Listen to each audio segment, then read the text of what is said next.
हरे राम राम राम हरे हरे, हरे कृष्ण कृष्ण कृष्ण हरे हरे, हरे राम राम राम हरे हरे, हरे कृष्ण कृष्ण कृष्ण हरे हरे। ब्रह्मानन्दं परमसुखदं केवलं ज्ञानमूर्तिं द्वन्द्वातीतं गगनसदृशं तत्त्वमस्यादिलक्ष्यम् एकं नित्यं विमलं अचलं सर्वधी साक्ष्यभूतं भावातीतं त्रिगुणरहितं सद्गुरुं तं नमामि।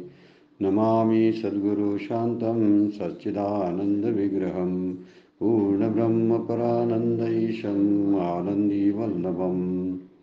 सद्गुरु सच्चिदानन्दं केवलं करुणाकरं ज्ञानयोगीश्वरं वन्दे ज्ञानदेवापुना पुनः।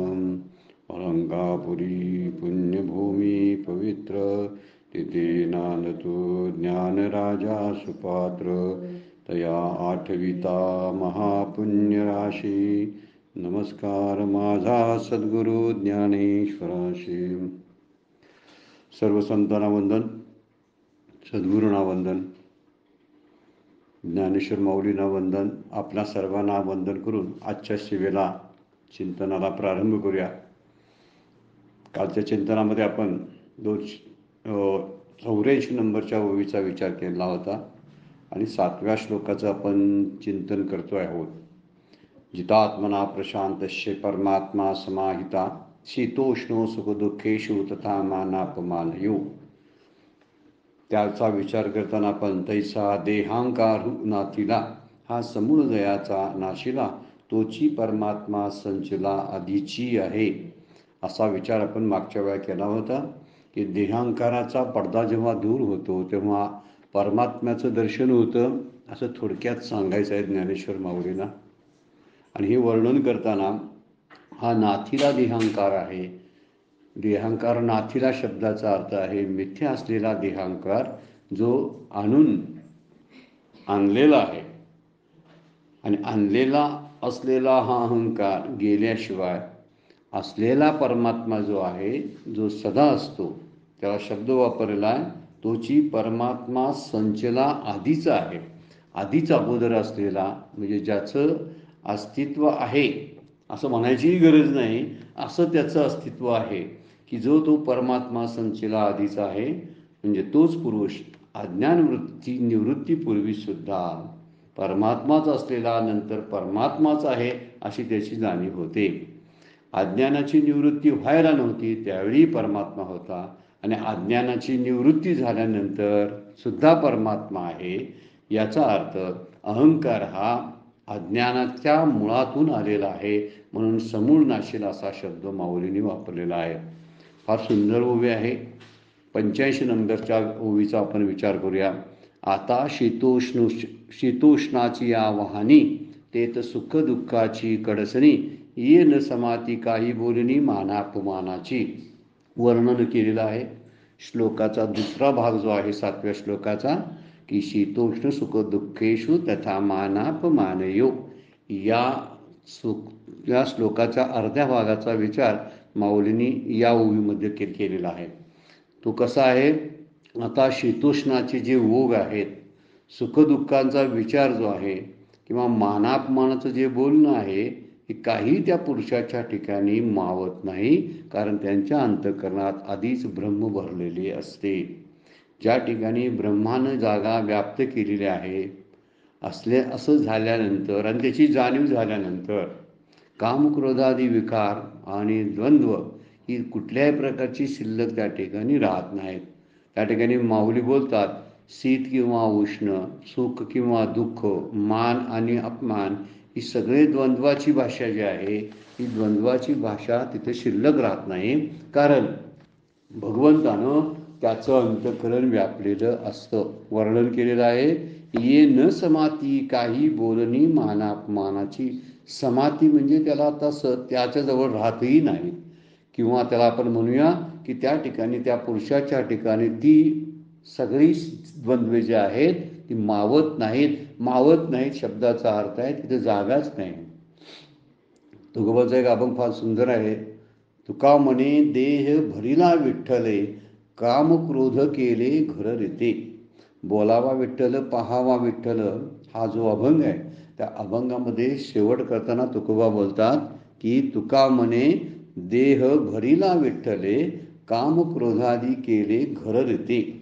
जेव्हा माझा देह विठ्ठलानं भरला त्यावेळी काम क्रोधादीचे सगळे विकार होते ते विकार निघून गेले.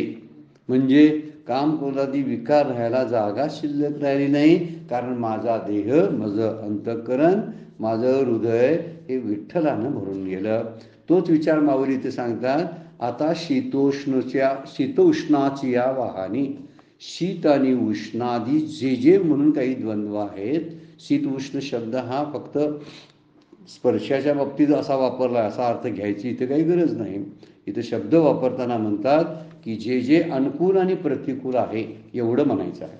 शीत आणि उष्ण शब्दाचा अर्थ शब्दशः न घेता इथं अनुकूल आणि प्रतिकूल असा त्याचा अर्थ घेतला पाहिजे. जीवनामध्ये घडणाऱ्या अनुकूल आणि प्रतिकूल घटना, सुख आणि दुःख जे आहेत, आणि मान आणि अपमान आहेत, ही द्वंद्व त्याच्या दृष्टीने समाप्त झालेली असतात. सतत मानाचा विचार, सतत मानाची इच्छा करणाऱ्या पुरुषांच्या ठिकाणी अपमानाला सामोरं जावं लागतं असं शास्त्र सांगतं. ज्यावेळी आपल्याला अपमानाची जाणीव होते त्यावेळी मानाची इच्छा अगोदरच शिल्लक असते असा त्याचा अर्थ आहे. आपण म्हणतो माझा अपमान झाला, माझा इन्सल्ट झाला. इन्सल्ट होण्याला कारण आहे की आतमध्ये अगोदरच मान मिळावा, प्रतिष्ठा मिळावी, मला कुठेतरी मोठेपण मिळावं ही अपेक्षा शिल्लक असते.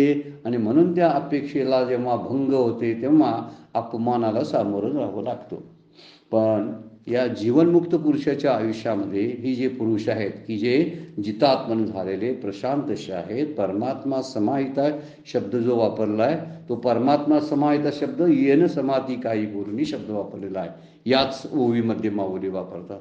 परमात्मा समाहिता म्हणजे त्याच्या ठिकाणी त्याच्या सगळ्या जगण्याचा विषय परमात्मा होतो अशी स्थिती सांगितलेली आहे. त्यामुळे मान आणि अपमान, सुख आणि दुःख या द्वंद्वाच्या पलीकडे जाणं हा खरा पुरुषार्थ आहे असं माऊलींचं सांगणं आहे.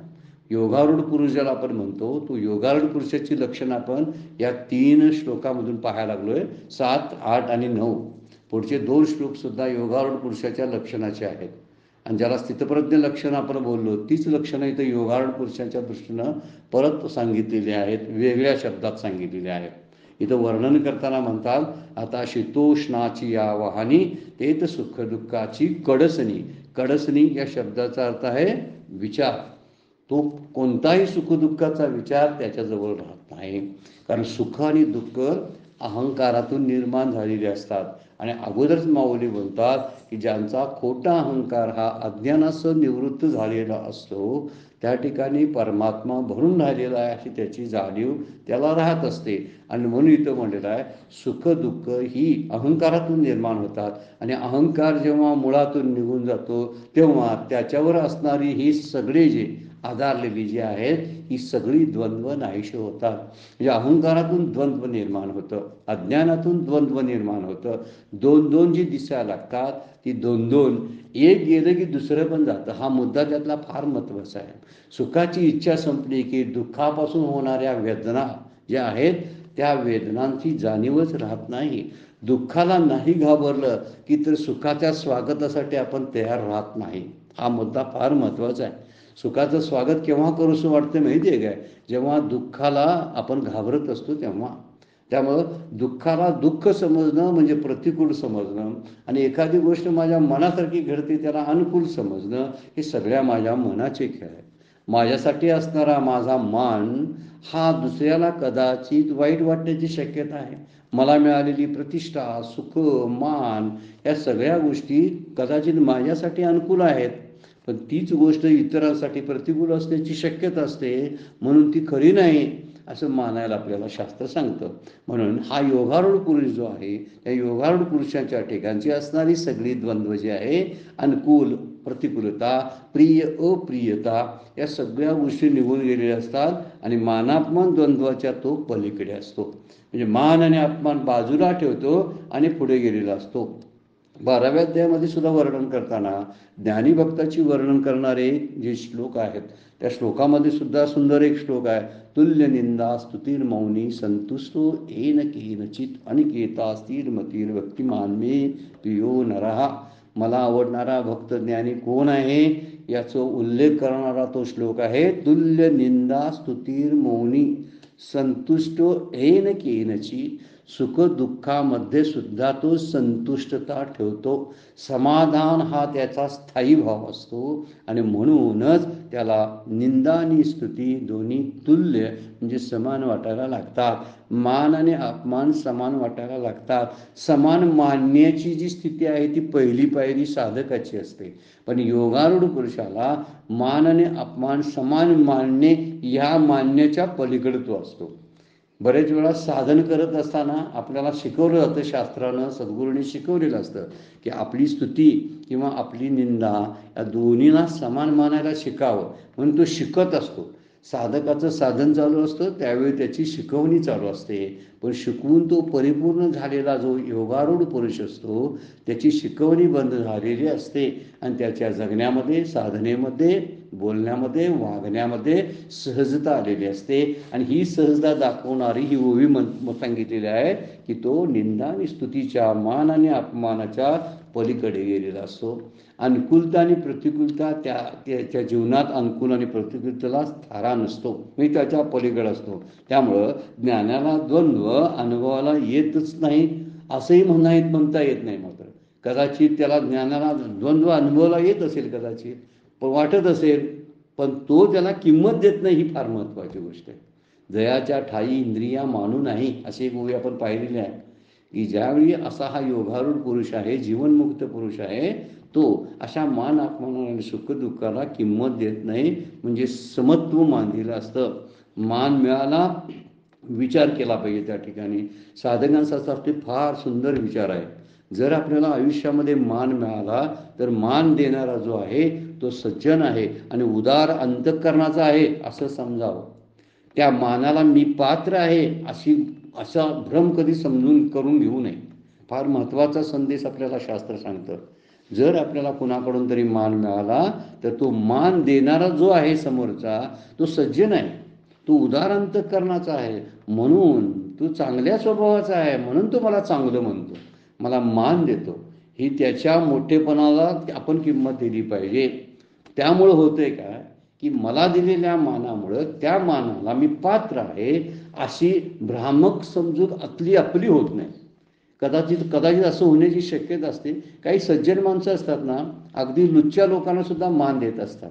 त्याचं कारण वेगळं असू शकेल, काय असेल ते असेल, पण तरीसुद्धा असं होऊ शकतं की एखादा चांगला सज्जन माणूस आहे, त्याची सज्जनता तो राखून असतो, त्यामुळे तो सगळ्यांना मानानं वागवत असतो. तसं मला वागवलं असेल असं म्हटलं की आपल्यामध्ये मानाचा मानीपणा जो आहे, मानानं निर्माण होणारा अहंकार जो आहे, कदाचित मीच त्याला पात्र आहे म्हणून मला मान दिला, ही जी भ्रामक समजूत आपली आहे ती निघून जाते.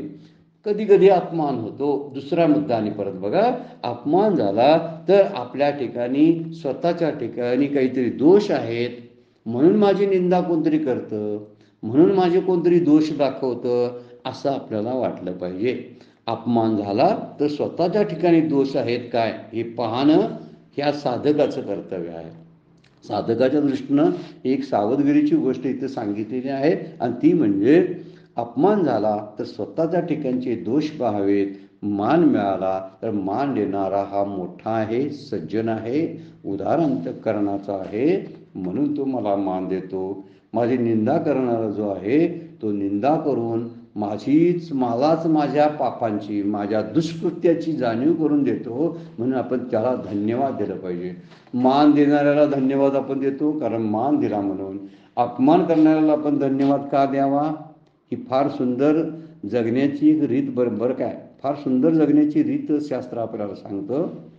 एखाद्यानं निंदा केली, एखाद्यानं अपमान केला तर त्या अपमानाला मी पात्र आहे, त्या दोषाचा मी पात्र आहे, माझं व्यक्तिमत्व सदोष आहे, मला सुधारावं लागेल अशी भावना ठेवणं फार गरजेचं आहे.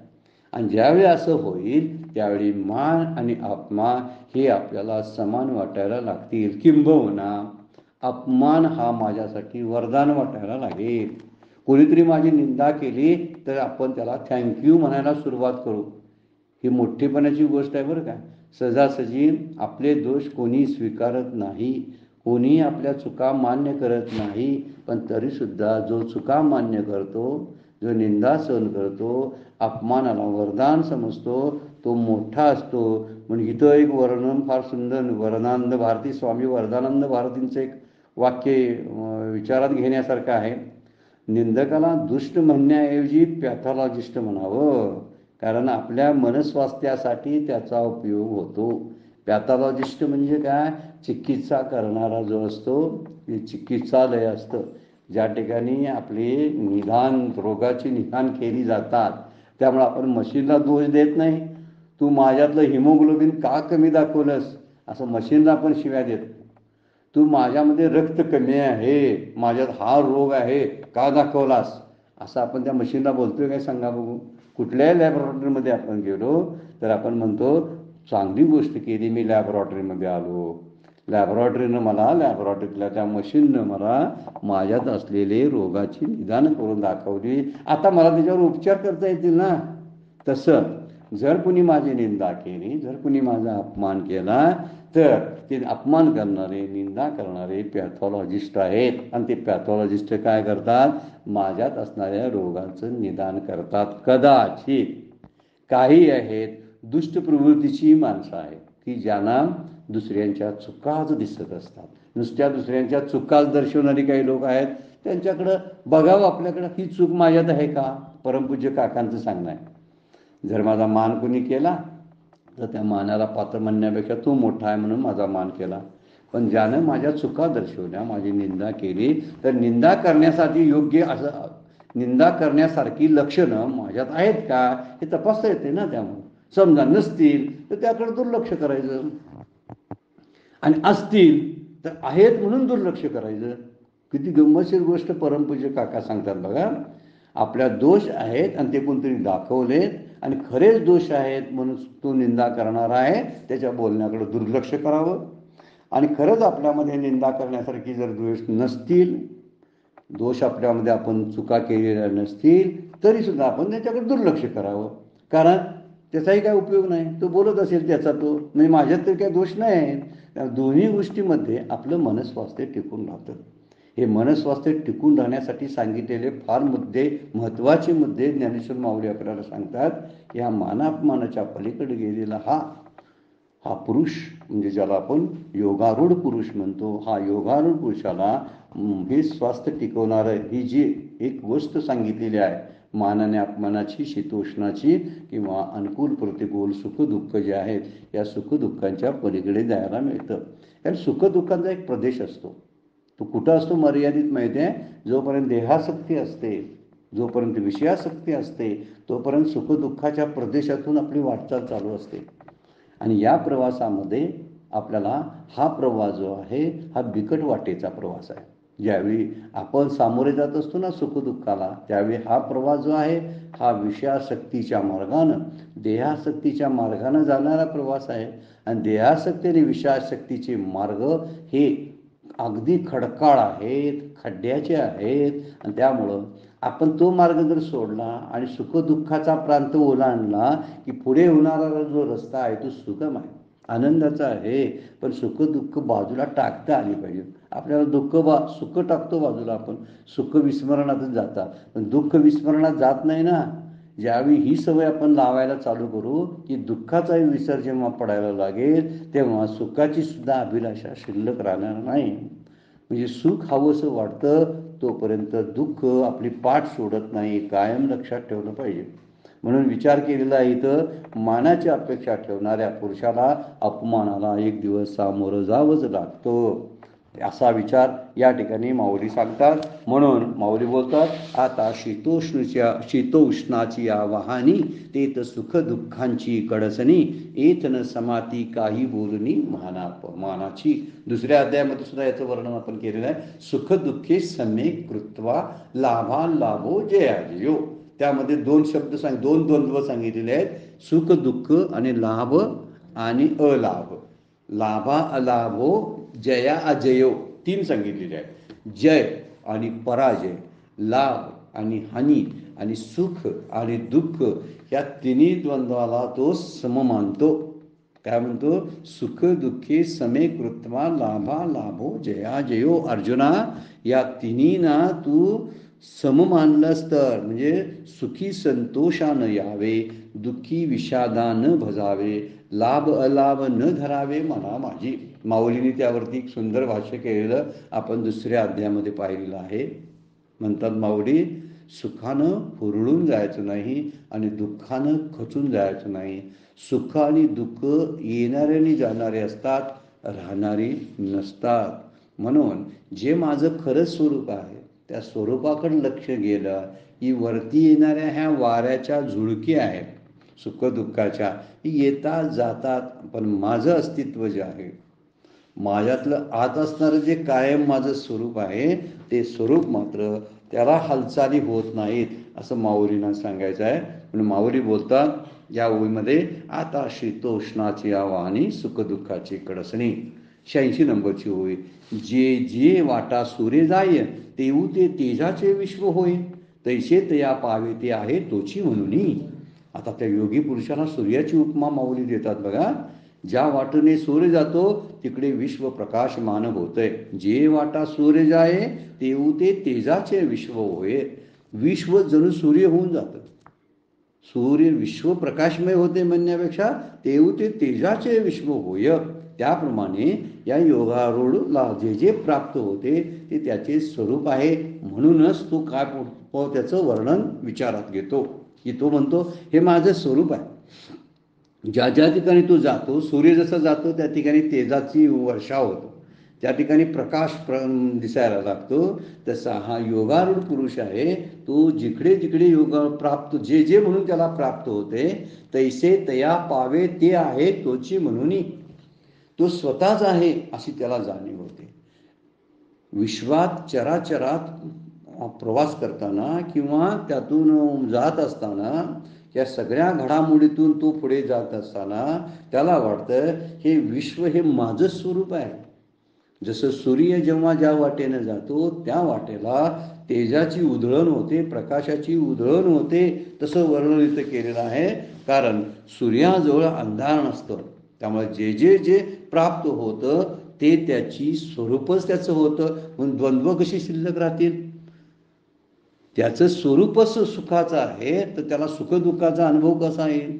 तो आनंद रूप असल्यामुळं त्याला सुखाचा अनुभव, दुःखाचा अनुभव येणार नाही. तो सतरूपानं सतत अस्तित्वात असल्यामुळं त्याला जाणं येणं याचा अनुभव येणार नाही. आणि तिसरी गोष्ट आहे, तो ज्ञानरूप असल्यामुळं त्याच्या अज्ञानाची जाणीवही त्याला येणार नाही. त्यामुळे सूर्याच्या प्रकाशाला स्थान जसा रस्ता, याबाबत निवड किंवा भेद नसतो. कुठल्याही प्रकारची निवड नाही. सूर्य असं निवडतोय का या गल्लीतून जाय नको, या गल्लीमध्ये या कॉलनीमध्ये दुष्ट लोक राहतात त्यामुळे तिकडं प्रकाश पाडण्याचा अर्थ नाही असं तो म्हणत नाही.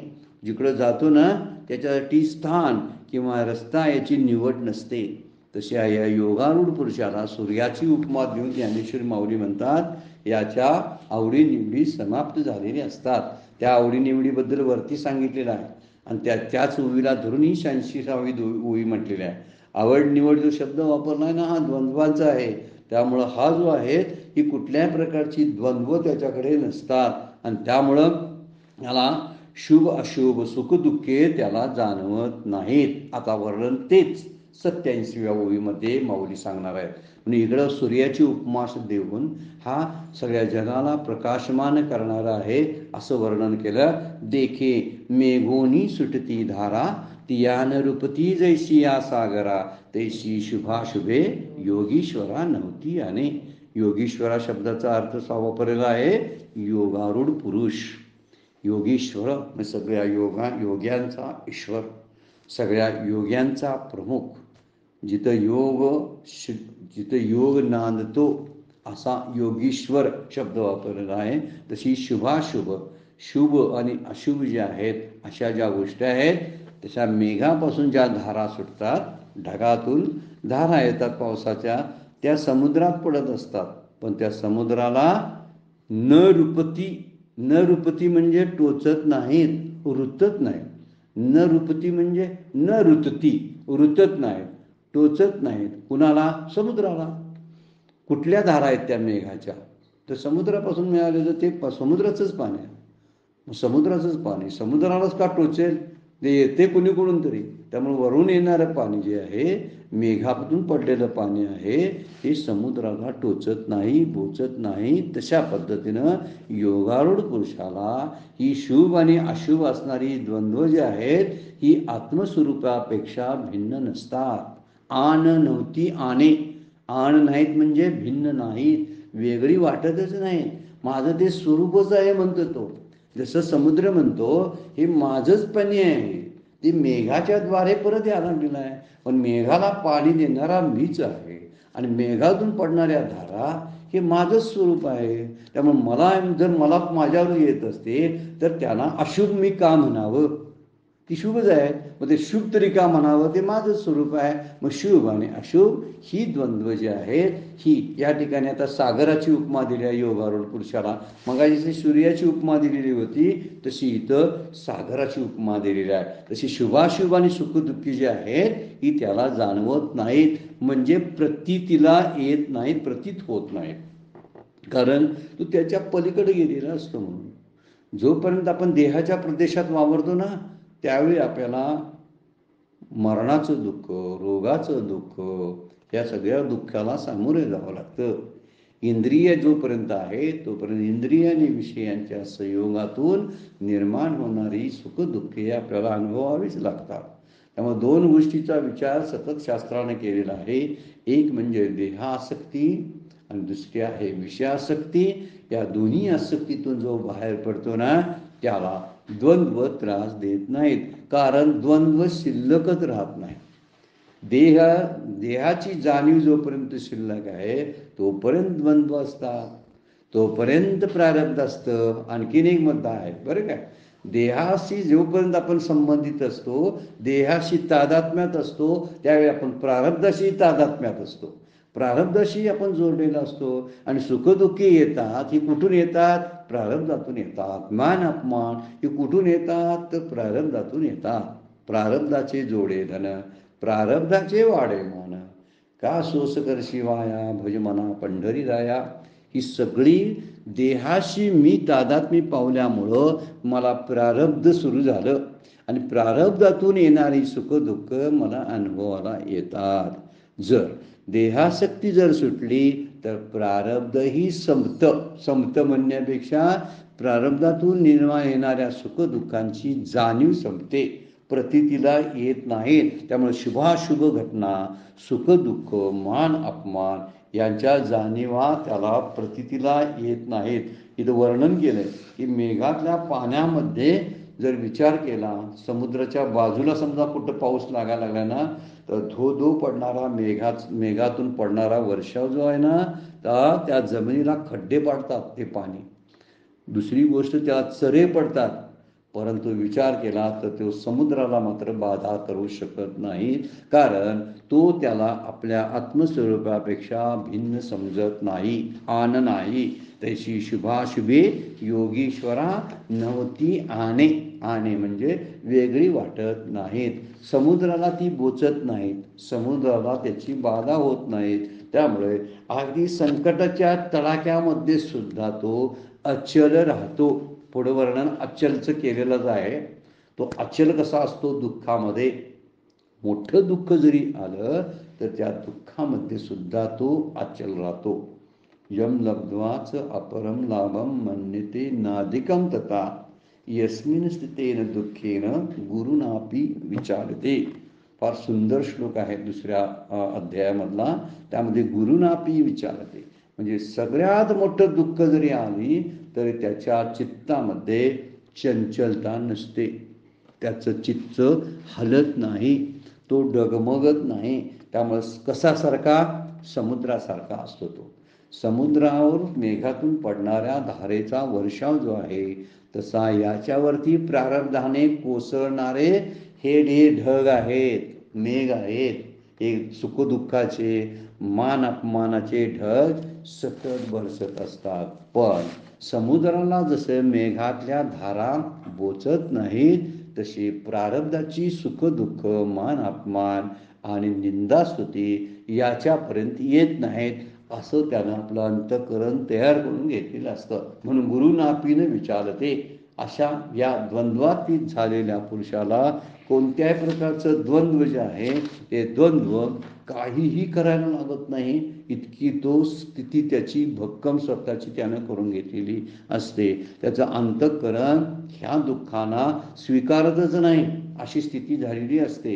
म्हणजे आपल्या स्वतःच्या अंतःकरणाभोवती अशी एक मजबूत तटबंदी त्यानं केलेली असते की त्या तटबंदीमुळे आत येणारे जे विकार आहेत, आत येणारे मानापमानाचे चटके आहेत, सुखदुःखाचे तडाखे आहेत, संकटामुळे येणारा कोसळणारे हे मेघाच्या जशा धारा आहेत तसं आहे, तर त्याचा त्याच्यावरती परिणाम होत नाही. समुद्र त्यांना आपल्यापेक्षा जसा वेगळा समजत नाही तसा हा सुखदुःखांना वेगळं स्वरूप देत नाही, कारण त्याच्या स्वरूपाच्या ठिकाणी ही सुखदुःख जाग्यालाच नसतात. कारण स्वरूपाच्या ठिकाणी मान अपमान, सुख दुःख, अनुकूल प्रतिकूल, शीतोष्ण या सगळ्या गोष्टी अजिबात शिल्लक नसतात, म्हणून त्याला त्याची जाणीव नसते. मग काही चांगलं झालं आपल्या आयुष्यामध्ये तर तो हुरळून जात नाही, कारण चांगलं झालेलं फार काळ चांगलं म्हणण्यासारखं नसतं असा त्याचा विचार ठरलेला असतो. काहीतरी मोठं वाईट घडलं त्याच्या आयुष्यामध्ये तर ते वाईट म्हणायला वाईट म्हणेपर्यंत कदाचित ते टिकत नाही, कधीतरी निघून जात असतं ते. हे सतत राहणारी सुखदुःखाचे चांगल्या वाईटाचे प्रसंग आहेत, हे येणारे आणि जाणारे आहेत. मी येणारा आणि जाणारा नाही, मी त्याच्याबरोबर हलू शकत नाही. मी अशी एक जागा निवडली पाहिजे की ज्या ठिकाणी हलणं डुलणं नसतं.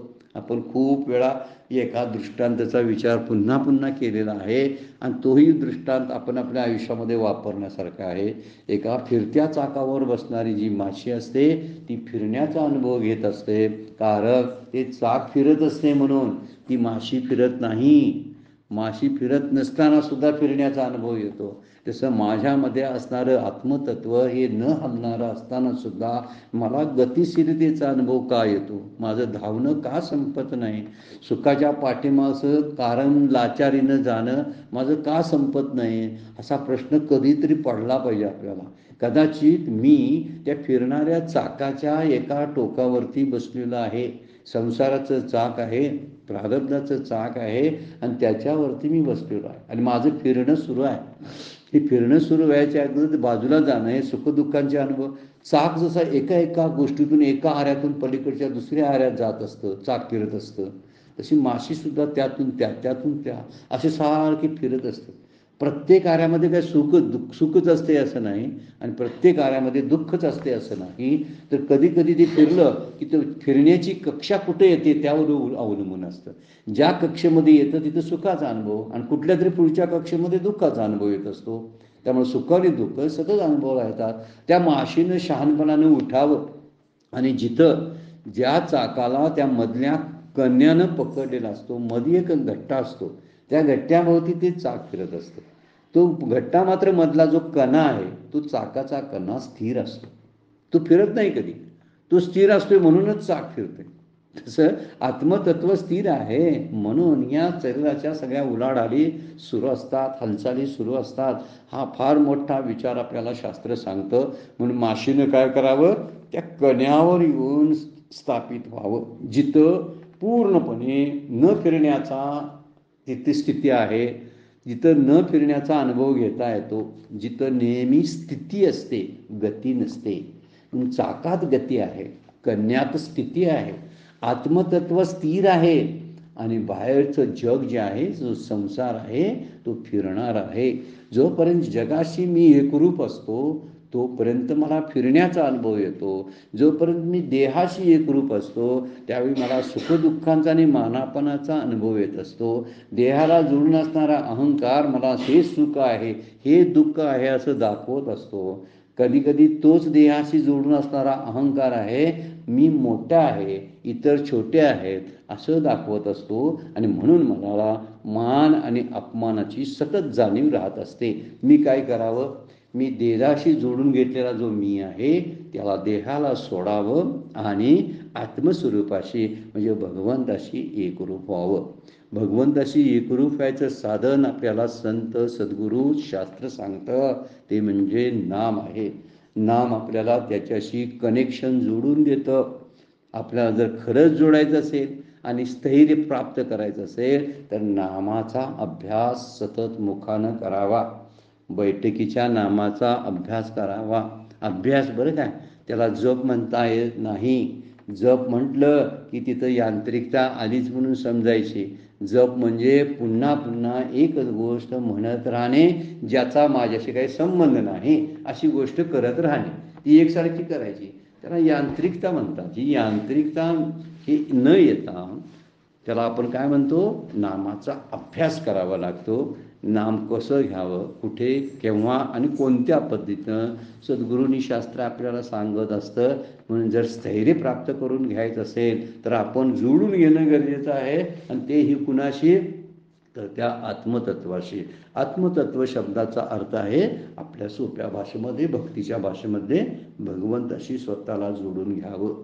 भगवंताची उपासना कधीही चुकवू नये. संतांनी सांगितलेल्या शिकवणीचा अभ्यास करावा. जेवढ्या पेलतील तेवढ्या शिकवणी अंगीकारण्याचा प्रयत्न करावा. जेवढ्या जमतील त्याचा आचरण करण्याचा प्रयत्न करावा. काही काही प्रारब्धाचे असे तडाखे येत असतात की आचरण करता करता सुद्धा कधी कधी घसरण होऊ शकते. आणि ह्या घसरणीला सुद्धा ती प्रारब्धाचाच एक भाग आहे असं समजून परत उठण्याचा प्रयत्न करावा.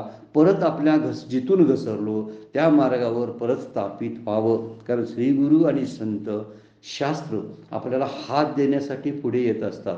आपण हात पुढं करणं फार गरजेचं आहे. त्यांचा हात नेहमी आपल्याकडेच असतो आपल्याला पकडण्यासाठी.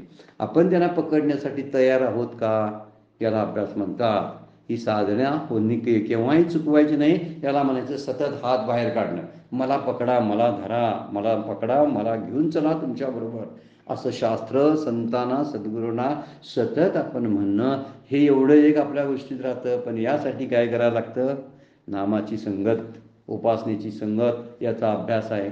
उपासने हा एक अभ्यास आहे, नाम हा एक अभ्यास आहे. याचा विचार केला की तो योगारूढ पुरुषाचं वर्णन जे केलेलं आहे तो द्वंद्वातीत होतो. हे द्वंद्वातीताचं लक्षण शीतोष्ण सुख दुःखेषु तथा मानापमानयो. मान अपमान असू दे नाही तर शीतोष्णाचे सुखदुःखाचे अनुकूल प्रतिकृतीच्या अनेक कल्पना समोर येऊ द्यात, त्याचा त्याच्यावरती काही परिणाम होत नाही. त्यांना अंतःकरण एवढं स्थिर आणि निश्चल करून घेतलेलं असतं की तिथं त्या सकळ काय म्हणलेलं आहे, त्या स्वांतकरण जिता आपण सुरुवातच केली आहे. ह्या श्लोकाची पहिलीच उभी आहे, त्या स्वांतकरण जिता सकळ कामोपशमता.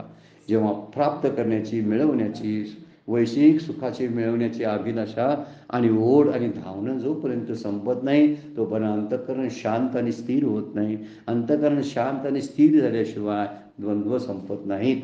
सुखदुःखाची जाणीव हे विचलित असलेल्या अंतःकरणाचं लक्षण आहे.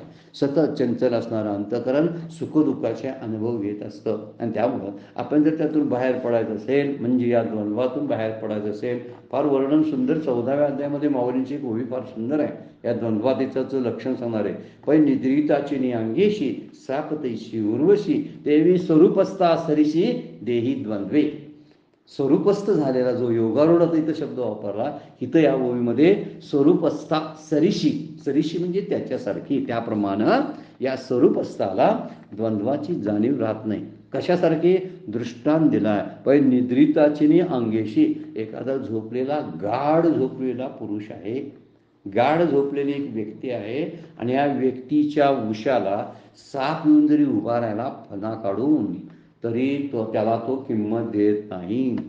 दुसरी गोष्ट, एक चांगली गोष्ट म्हणून आपल्या दृष्टीने सांगितलेली आहे, प्रापंचिकांच्या उर्वशी आधी एखादी सुंदर तरुणी जरी उशाला येऊन बसली तरी सुद्धा त्यामुळं तो वैश्विक किंवा विषयाच्या कामनेनं वासनेनं तो एक्साइड होत नाही किंवा सापाच्या भयानं विचलित होत नाही. म्हणजे भय आणि पुढे असणारे जे कामना आहेत, या मोह आणि भयातून तो बाहेर पडतो. दोन गोष्टी इथे सांगितलेल्या आहे. सापाचं उदाहरण दिलंय ते भयासाठी दिलेलं आहे आणि उर्वशीचं उदाहरण दिलेलं आहे हे आसक्तीसाठी दिलेलं आहे, तर या मोहासाठी दिलेलं आहे. तर मोह आणि भय ज्याचे गेलेलं आहेत आणि मोहाच्या पलीकडे जो गेलेला आहे त्याच्यासाठी कुठली द्वंद्व शिल्लक राहतील. म्हणून दोन उदाहरण दिले की साप तशी उर्वशी. सापालाही तसंच करतो तो, उर्वशीलाही तसंच करतो. म्हणजे एखादी चांगली गोष्ट आली तर तसंच करतो, एखादं वाईट संकट सापाच्या उदाहरण दिले ना. सापाचं उदाहरण कशासाठी दिले? संकटासाठी दिलेलं आहे. साप म्हणजे दुःखाचे प्रसंग आणि उर्वशी म्हणजे सुखाचे प्रसंग. फक्त एक काल्पनिक एक रूपक केलेलं आहे माऊलींनी. सापतैशी उर्वशी. कुणाशी? निद्रितेची ने अंगेशी. निद्रिताची ने अंगेशी सापतैशी उर्वशी. पण तो निद्रित झालेला असायला पाहिजे. निद्रित शब्दाचा अर्थ आहे स्वरूपाच्या ठिकाणी तो शांत असला पाहिजे. सकळ कामोपशांता. अगोदरची ओव्या जरा आठवली पाहिजे आपण. सुरुवातीची ओव्या या श्लोकावरची, त्यामध्ये म्हणतात ते आतलं अंतःकरण झोपलेलं पाहिजे ना. अंतःकरण सतत जागं असतं आणि म्हणूनच आपली चरबिचर सगळी चालू असते ना. शरीर झोपायची काही गरज नाही. शरीर कधी कंटाळून झोपेल त्यावेळी झोपेल, पण अंतःकरण मात्र आत शांत असलं पाहिजे. वर्णन आपण मागच्या वेळी बघितलेलं आहे. जिथं मुनी हे झोपलेले असतात त्या ठिकाणी हे प्रापंचिक जागे असतात, आणि ज्या ठिकाणी प्रापंचिक जागे असतात त्या ठिकाणी हे मुनी झोपलेले असतात. हे वर्णन आपण जे मागं पाहिले ना त्याचाच इथं विचार सांगितलेला आहे. स्वरूपाच्या ठिकाणी आपण स्थिर आणि त्याच्याशी जोडले गेलेलो असेल तर स्वरूप निष्कलम निर्मलम शांतम आहे. त्या शांतीचा अनुभव आपल्याला आणून दिल्याखेरीज राहत नाही. त्यामुळं आमची आयुष्यातली चलबिचलता, द्वंद्व, शीतोष्ण दुःख आदी सुखदुःखादी प्रसंग किंवा मान अपमान हे सगळे जे प्रसंग आहेत ह्या सगळ्या द्वंद्वातून आपण बाहेर पडून, द्वैतातून बाहेर पडून माझं स्वरूप अद्वैत स्वरूपाचा मला विचार करायला लागू शकतो. असा विचार माऊलींनी या 2-3 ओळीमध्ये पाहिलेला आहे. आज आपण 85, 86 आणि 87 नंबरच्या ओळीचं चिंतन पाहिलेलं आहे. आपणही त्याच्यावरती चिंतन पाहावं. प्रत्यक्षात त्या ओळीजवळ जाऊन हे चिंतन ऐकावं, म्हणजे आपल्याला त्या ओळीचा नेमका अर्थ आपल्याला समजायला लागेल. हा 7वा श्लोक झाला आहे. नंतरचा 8वा आणि 9वा श्लोक सुद्धा योगारूढ पुरुषाच्या लक्षणांचाच आहे. तो उद्याच्या चिंतनामध्ये आपण पाहणार आहोत. आजची सेवा सद्गुरूंच्या चरणी भगवान ज्ञानेश्वरांच्या चरणी अर्पण करून विराम घेऊया. पुंडलिक वरद हरी विठ्ठल श्री ज्ञानदेव तुका